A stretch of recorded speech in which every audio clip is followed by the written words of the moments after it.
जय माता दी भक्तों।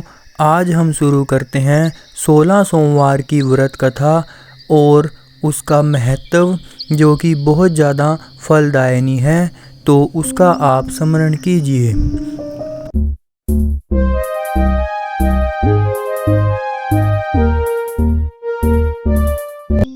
पहले समय में किसी नगर में एक धनी व्यापारी रहता था। दूर दूर तक उसका व्यापार फैला हुआ था। नगर के सभी लोग उस व्यापारी का सम्मान करते थे। इतना सब कुछ से संपन्न होने के बाद भी वह व्यापारी बहुत दुखी था, क्योंकि उसका कोई पुत्र नहीं था, जिस कारण अपनी मृत्यु के पश्चात व्यापार के उत्तराधिकारी की चिंता उसे हमेशा सताती रहती थी। पुत्र प्राप्ति की इच्छा से व्यापारी प्रत्येक सोमवार भगवान शिव की व्रत पूजा किया करता था और शाम के समय शिव मंदिर में जाकर शिवजी के सामने घी का दीपक जलाया करता था।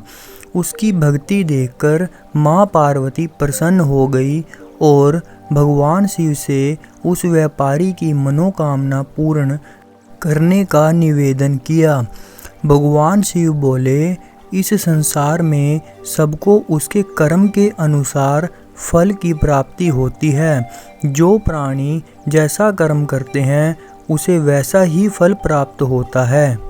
शिवजी द्वारा समझाने के बावजूद माँ पार्वती नहीं मानी और उस व्यापारी की मनोकामना पूर्ति हेतु वे शिवजी से बार बार अनुरोध करती रही। अंततः माता के आग्रह को देखकर भगवान भोलेनाथ को उस व्यापारी को पुत्र प्राप्ति का वरदान देना पड़ा।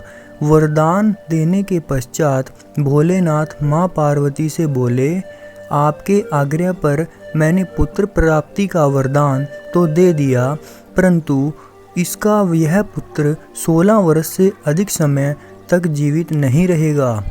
उसी रात भगवान शिव उस व्यापारी के स्वप्न में आए और उसे पुत्र प्राप्ति का वरदान दिया और उसके पुत्र के 16 वर्ष तक जीवित रहने की भी बात बताई।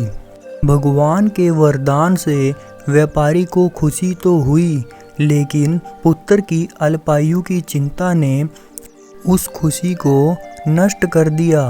व्यापारी पहले की तरह सोमवार के दिन भगवान शिव का विधिवत व्रत करता रहा। कुछ महीनों के बाद उसके घर अति सुंदर बालक जन्म लिया। घर में खुशियां भर गई। बहुत धूमधाम से पुत्र जन्म का समारोह मनाया गया, परंतु व्यापारी को पुत्र जन्म की अधिक खुशी नहीं हुई, क्योंकि उसे पुत्र की अल्पायु के रहस्य का पता था। जब पुत्र 12 वर्ष का हुआ तो व्यापारी ने उसे उसके मामा के साथ पढ़ने के लिए वाराणसी भेज दिया।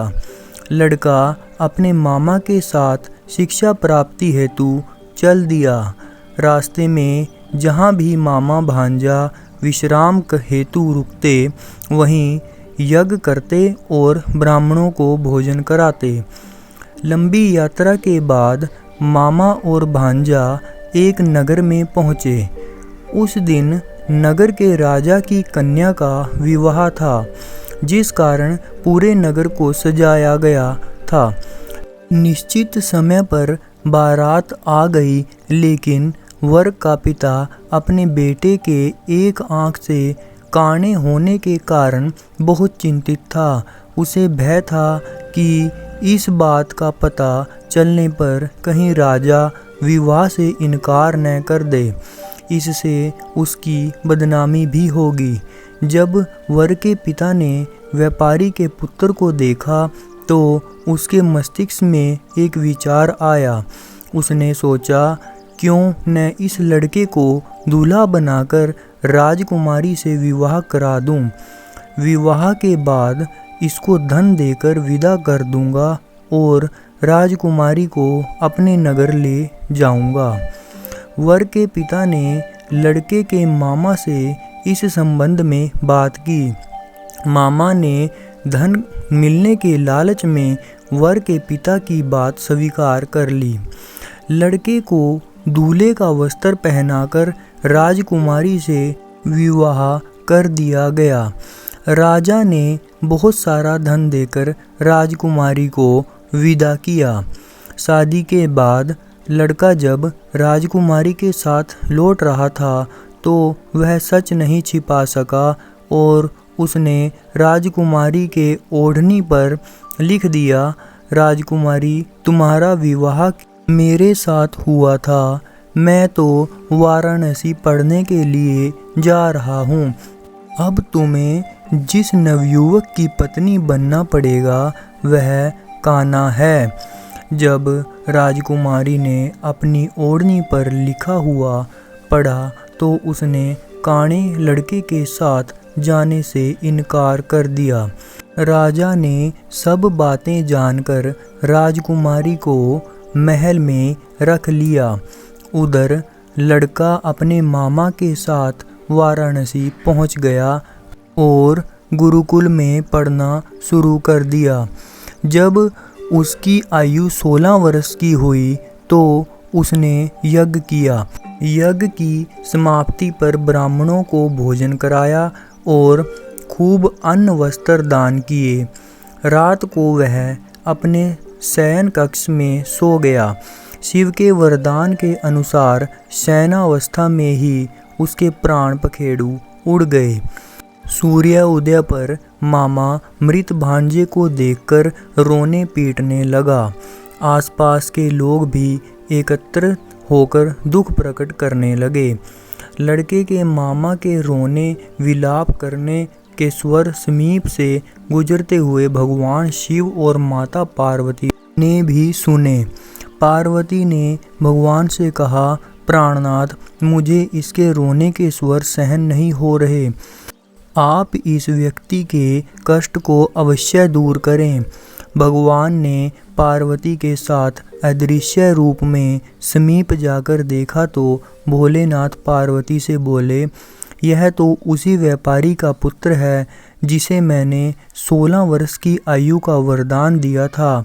उसकी आयु पूरी हो गई है। माँ पार्वती ने फिर भगवान शिव से निवेदन कर उस बालक को जीवन देने का आग्रह किया। माता पार्वती के आग्रह पर भगवान शिव ने उस लड़के को जीवित होने का वरदान दिया और कुछ ही पल में वह जीवित हो उठ बैठा।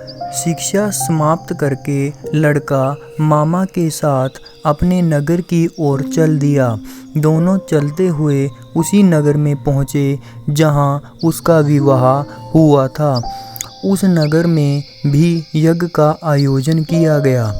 समीप से गुजरते हुए नगर के राजा ने यज्ञ का आयोजन देखा और उसने तुरंत ही लड़के और उसके मामा को पहचान लिया। यज्ञ के समाप्त होने पर राजा मामा और लड़के को महल में ले गया और कुछ दिन उन्हें महल में रखकर बहुत सा धन, वस्त्र आदि देकर राजकुमारी के साथ विदा कर दिया। इधर भूखे प्यासे रहकर व्यापारी और उसकी पत्नी बेटे की प्रतीक्षा कर रहे थे। उन्होंने प्रतिज्ञा कर रखी थी कि यदि उन्हें अपने बेटे की मृत्यु का समाचार मिला तो दोनों अपने प्राण त्याग देंगे।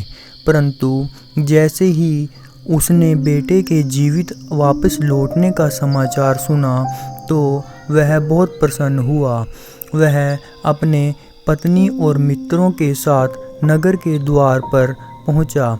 अपने बेटे के विवाह का समाचार सुनकर पुत्र वधू राजकुमारी को देखकर उसकी खुशी का ठिकाना न रहा। उसी रात भगवान शिव ने व्यापारी के स्वप्न में आकर कहा, हे श्रेष्ठी, मैंने तेरे सोमवार के व्रत करने और व्रत कथा सुनने से प्रसन्न होकर तेरे पुत्र को लंबी आयु प्रदान की है। पुत्र की लंबी आयु जानकर व्यापारी बहुत प्रसन्न हुआ। सोमवार का व्रत करने से व्यापारी के घर में खुशियां लौट आई। शास्त्रों में लिखा है कि जो स्त्री पुरुष सोमवार का विधिवत व्रत करते और व्रत कथा सुनते हैं उनकी सभी इच्छाएं पूरी होती हैं। जय माता दी।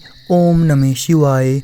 भक्तों, आपको कैसी लगी भगवान शिव की ये व्रत कथा और इसका महत्व? प्लीज़ लाइक, शेयर और कमेंट करके ज़रूर बताना। और हाँ भक्तों, मेरी आने वाली कथाओं और कहानियों का स्मरण करने के लिए चैनल को सब्सक्राइब करना और बेल आइकन को दबाना ना भूलना। धन्यवाद।